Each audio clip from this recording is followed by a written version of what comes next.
Hey guys, back again. Wanted to do a little bit of an explanation on um, why I'm doing certain things and really just open up my heart to you all. I think because to me this is real. This is therapeutic. I'm opening myself up in my own life and my own desires and dreams and things I see that I want done in my life, and then there's difficulty to it. There's things set against it, and so in my own life, I walked away from truth in my teenage years, and I got I got ingrained in all kinds of negative habits that were devastating to my life and what I could have done, and just lost out on a lot of time. And so my life has just been one of trying to reconnect, trying to build back to the foundation, and it's almost like a do-over. It's sort of, I don't know, likened to a midlife crisis, except I've been in it for like 20 years now, trying to claw my way back. And but in that period of time where I was just going with the flow, whatever desire came, I went and did it. I was just living. I was violating every principle of life nearly that you could, just out having a good time. Just serving my own, carnal type desires. Just impulsive living. Just go with the flow. Didn't develop any discipline of any kind. And what darkness did to me. I mean, I really believe there is evil. I really believe what the Bible says, that John 10:10, the enemy comes to steal, kill, and destroy. And I really believe that's a reality. And but what happened to me, what I allowed to happen, I'm not trying to place blame on an enemy, because that's just a trick also. It's my responsibility. This is what I did, and I'm taking back my responsibility to change it. However, what I see that I have to do is to open up my heart to people, to the world. I kind of got in this isolated mindset. I used to smoke weed on a daily basis, just all day, and it turned into a lot of paranoia and a lot of isolation and a lot of me in a repetitive, habitual type of way, just isolating myself, spirit, soul, and body. And then developing all this paranoid fear and anxiety around me. And man, it created a real problem. And I started really shutting down from people, not sharing me.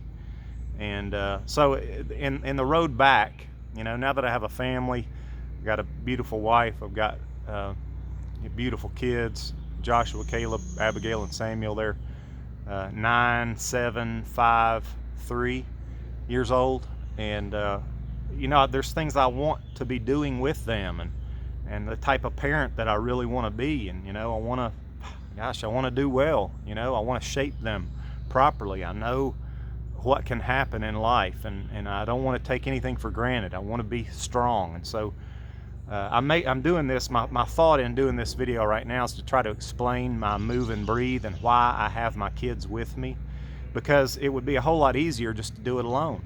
It'd be a lot easier just to take off on my own and leave them at the house. And because as they're coming, they're along with me, and they mess up my train of thought, and I'm it seems a little scattered and whatnot. But I wanted to tell you guys that is my entire purpose. I realized I could be professional and really work towards just success, but obviously success, the definition of success is going to be very telling for you. And my definition of success is that I become whole, and that my kids are actually raised up doing the things that I know have found to be very important, and that they understand that, and that I'm teaching that, I'm training them that way.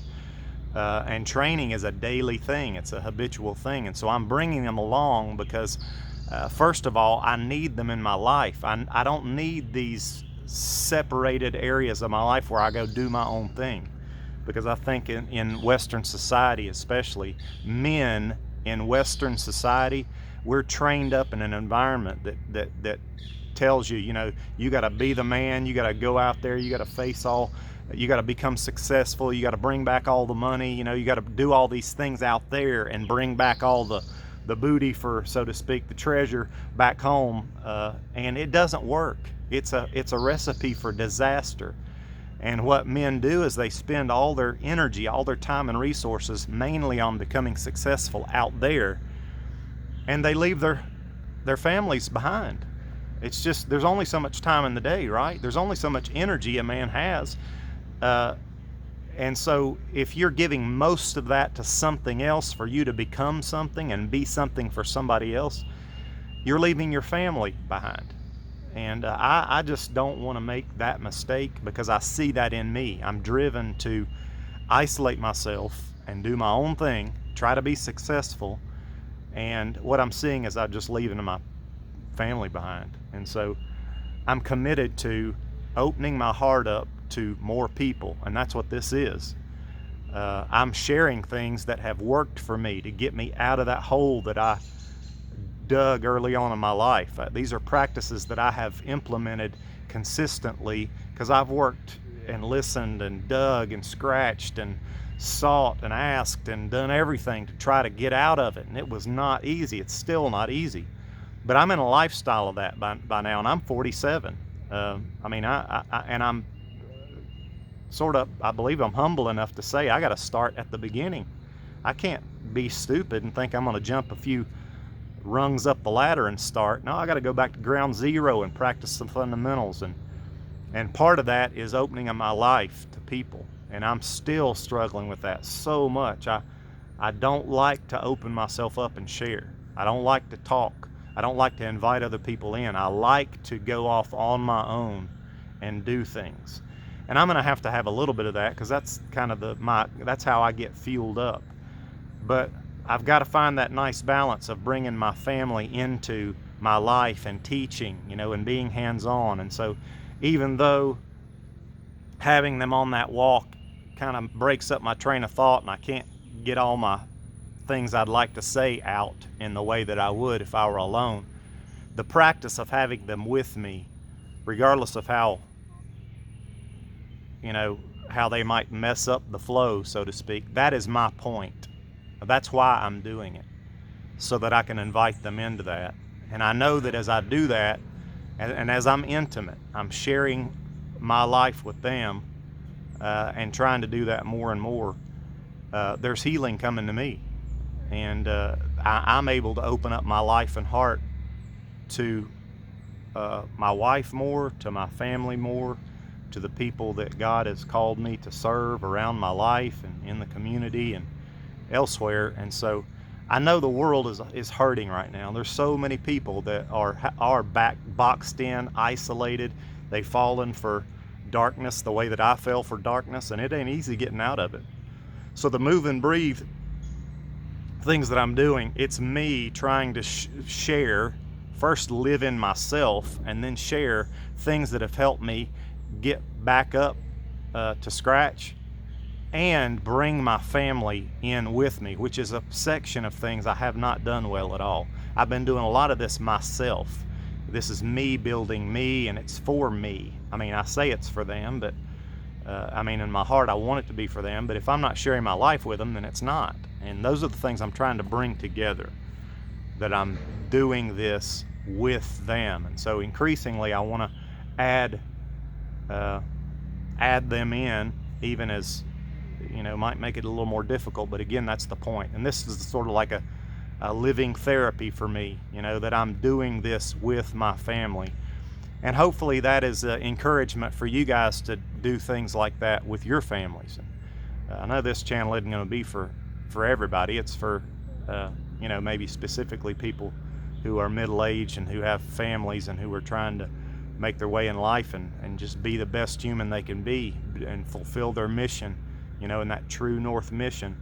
But I just wanted to share those things, because to me that is the point for why I'm doing what I'm doing. And so hopefully it'll just get better and better. I believe it's going to. So you guys have a blessed day. I'm out working today on some wood. I'm pouring sweat. I'm a mess already. I've been having to wipe myself off with this towel just so I can get the sweat out of my eyes. But it's a good thing. Be outdoors, breathe deep, get the air into that lower parts of the of the lung. Just put a smile on your face. Open up your heart to the people around you. Memorial Day, man, those men and women that have sacrificed for this nation. I love history, and I've thought so much about, man, what it is to live that kind of life. You know, I guess that's what this really is about, because I look back and reflect on men and women who gave it all, and they made history. And I know that not everybody gets to give their lives in that way, because wars only come around in certain times and seasons in life, and I may never do it that way, but it doesn't matter. You're still living from that principle of sacrificing yourself in the right ways, being loved, loving, being intimate with God and then people, being at peace with yourself, being filled with an energy that is a self-sacrificing energy, meaning you're living for the betterment of others. That's not to the detriment of yourself. All of that lines up perfectly. You're good to you. You work in alignment with God. You're good to yourself. You're treating yourself well. You're treating your spouse. You're loving well. You're giving your life for others. And that's the essence of what Memorial Day is about and what we should be celebrating. So you guys that have served in the military and armed services, and we thank you. And so it's a great Memorial Day. And God's good. Bless you guys.